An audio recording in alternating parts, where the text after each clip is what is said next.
Estudando o Livro dos Espíritos com Allan Kardec.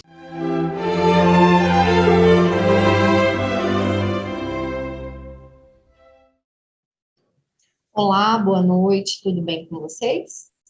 Espero que todos estejam bem. Hoje nós vamos dar continuidade ao Livro dos Espíritos, a esse estudo que é tão importante. Ainda estamos na parte primeira das causas primárias. Vamos comentar o capítulo 3 da criação, pluralidade dos mundos, e o número da questão é a 58. E Allan Kardec pergunta o seguinte: os mundos mais afastados do Sol estarão privados de luz e calor por motivo desse astro se lhes mostrar apenas com a aparência de uma estrela? E os espíritos respondem: pensais então que não há outras fontes de luz e calor além do Sol? Em nenhuma conta tendes a eletricidade que, em certos mundos, desempenha um papel que desconheceis e bem mais importante do que o que lhe cabe desempenhar na Terra? Demais, não dissemos que todos os seres são feitos de igual matéria que vós outros, e com órgãos conforme idêntica a dos vossos. E o Allan Kardec ainda completa falando assim: as condições de existência dos seres que habitam os diferentes mundos hão de ser adequadas ao meio em que lhes cumpre viver. Se jamais houvéramos visto peixes, não compreenderíamos que pudesse haver seres que vivessem dentro da água.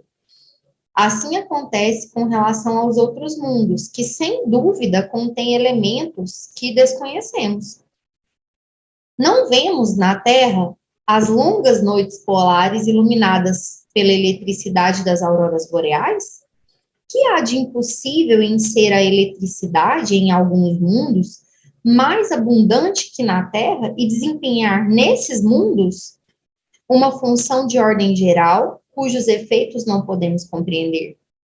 Bem pode suceder, portanto, que esses mundos tragam em si mesmos as fontes de calor e luz necessárias a seus habitantes. E então, nós temos também o comentário do Espírito Miramês a respeito dessa questão. E ele diz o seguinte: a vida e a luz.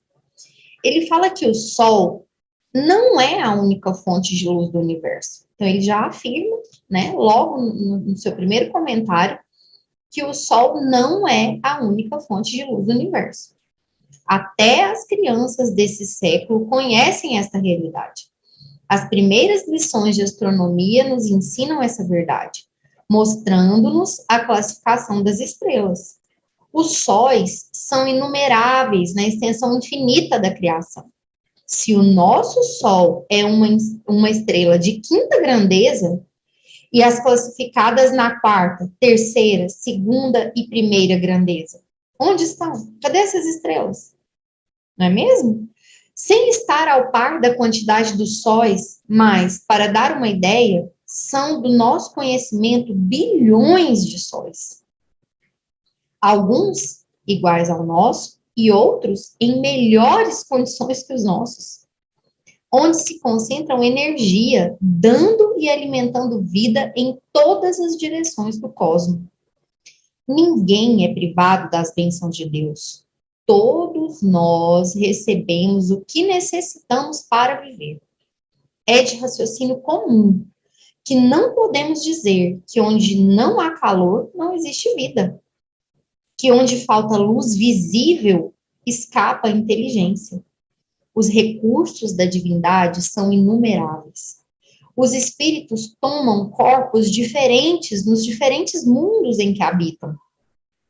Há almas que pouco dependem do exterior, elas vivem da sua própria luz, da luz que as circunda.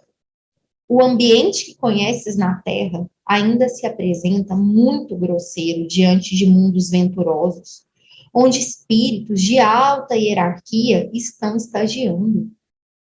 Bem como existem planetas inferiores ao teu, em que os seres, se podemos dizer humanos, estão desabrochando ainda os seus primeiros traços da razão, e a sua inferioridade na escala de ascensão requer um mundo de constituição pesada, de ar, alimento, água e tudo mais nas mesmas condições que esses espíritos se encontram. Deus fez de tudo com abundância, dependendo das inteligências procurarem ser obedientes às leis divinas, às leis dele.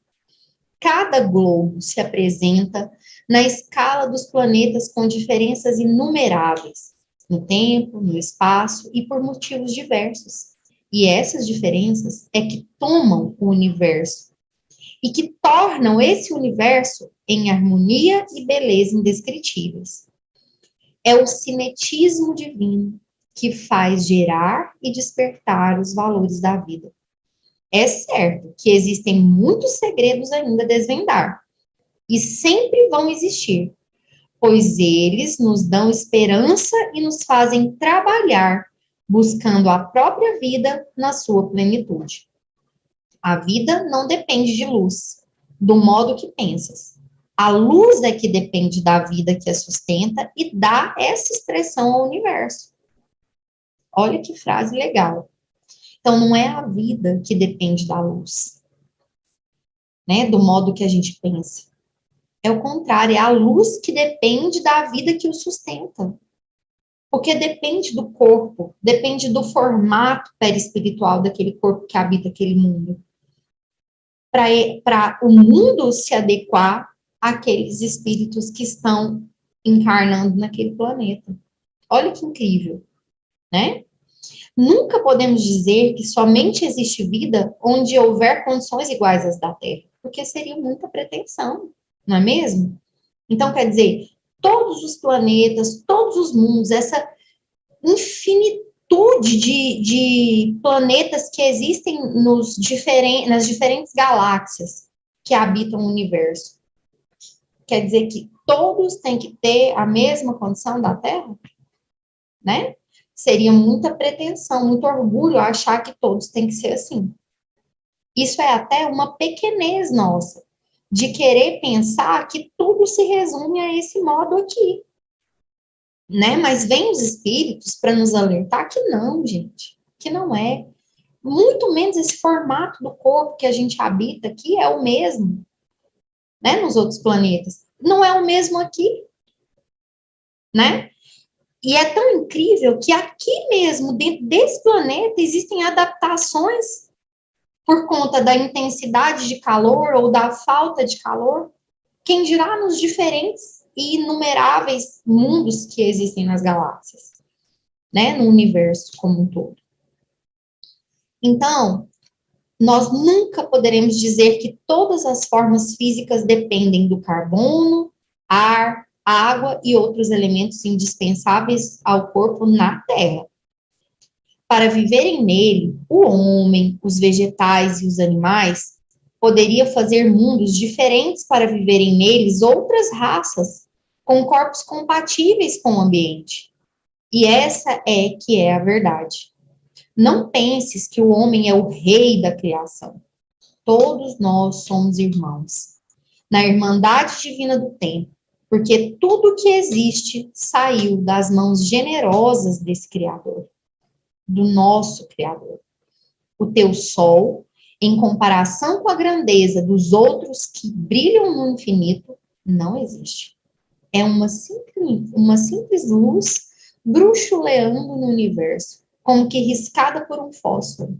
Olha só a pequenez que é o nosso Sol, e que a gente dá tanta importância para ele. É claro que ele é importante, obviamente. Aqui o Miramês não está deixando de dar importância, mas ele também está ele está nos esclarecendo e nos mostrando que nós não somos a última coca gelada do deserto, né? Nós não somos os maiorais, que nós podemos abaixar o nosso orgulho e a nossa pretensão para pensar que nós somos pequenos mediante outros planetas que são muito mais evoluídos que os nossos e que têm sóis muito mais poderosos e mais luminosos, com muito mais fonte de calor que o nosso, não é? Então, ele vem esclarecendo isso, que tudo vem de Deus, que ora chamamos a grande luz, por não compreendermos e nem conhecermos outra expressão que lhe possa retratar a grandeza. A vida e a sabedoria são muito engenhosas, e cabe a nós buscar os seus valores permanentes. Então, podemos dizer a todos que nos seguem pela leitura que as próprias trevas são luzes que dormem, porque o Senhor está vibrando em tudo, e é tudo, em todo lugar onde o Senhor vibra, em todo lugar onde há uma criação de Deus, existe vida, não é mesmo? Então, até nas trevas existe uma luz adormecida, que vai acordar, né? Olha que interessante. Para fechar com chave de ouro o comentário desse capítulo, dessa questão. Então, até nas trevas, que a gente imagina que é pura escuridão, existe uma luz adormecida. E a gente sabe que é verdade, porque quando a gente se remete a um ser humano ou a um irmão que está nas trevas, dentro dele nós sabemos que em toda a criação de Deus há centelha divina. E que uma hora esse irmão vai despertar a centelha divina dentro dele. Então, todos nós temos luz. Se nós passamos, né, se nós perpassamos pela criação de Deus, nós temos essa centelha de luz, da luz divina. E ela vai se acendendo à medida que nós entendemos que a gente precisa obedecer às leis de Deus, estar em conformidade com ela para a gente ser feliz.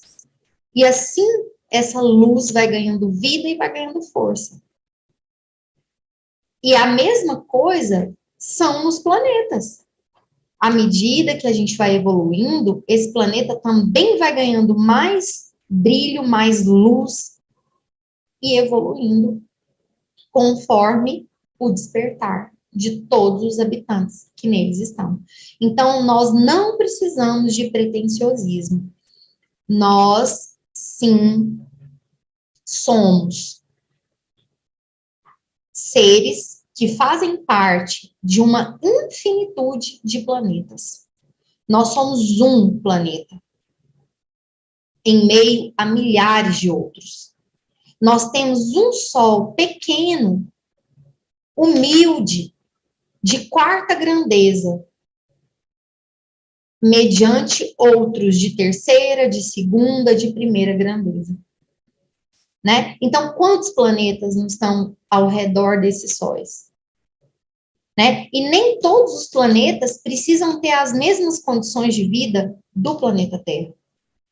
Porque em cada planeta, Deus vai adaptar o perispírito e o corpo físico daqueles que encarnarem naquele planeta, de acordo com o que estiver disponível lá. Né? Como o Kardec mesmo colocou, os espíritos colocaram, sobre a questão da energia elétrica. E se for a eletricidade a fonte de energia deles, né, dos outros planetas? E outras que a gente ainda nem conhece? Porque ele já afirma, o Sol não é a única fonte, nós sabemos que não é a única fonte.